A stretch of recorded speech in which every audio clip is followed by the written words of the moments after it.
I wanted the opportunity someday to be able to fly in this plane and actually see and feel and smell and hear everything he experienced. And that opportunity for Fond du Lac County Sheriff Ryan Waldschmidt presented itself this week during AirVenture.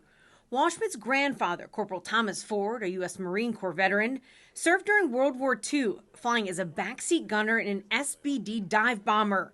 Corporal Ford's aircraft was similar to this Dauntless Dive Bomber, maintained and operated by the Commemorative Air Force. We're here to tell a story, and it's a story about the greatest generation, the World War II pilots, mechanics, ground personnel, the home front. So it's not just flying airplanes, it's everything combined so that we could honor that generation and just try to tell its story. It's a story Waldschmidt and his family had only heard sparingly. He mentioned the Goonie birds on Midway, and he mentioned some other things along the way, but never the real fighting that he was involved in. It was after Ryan and he sat down and they started talking about it, and Ryan wrote a composition for his college class that I learned more about what my father did in the war than I ever knew before. Which is why stepping onto this plane and being strapped into the same type of seat his grandfather manned was such a thrill for Waldschmidt.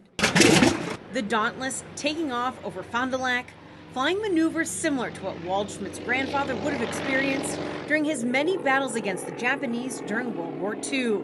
The flight was truly a living history lesson. This is a real treat to be able to experience what his grandfather experienced all those years ago. And one this proud grandson will never forget. There's a reason they call them the greatest generation, and it's because they were some pretty bad dudes back then. You had to be be able to fight through all of the things you had to fight through, do all of the things you had to do. Victory came at a steep cost, but we were victorious nonetheless, and we stand here today free to talk about all of this, free to experience this because of men and women like them back then willing to lay their life on the line and defend our country. In Fond du Lac, Emily Matesic, Fox 11 News.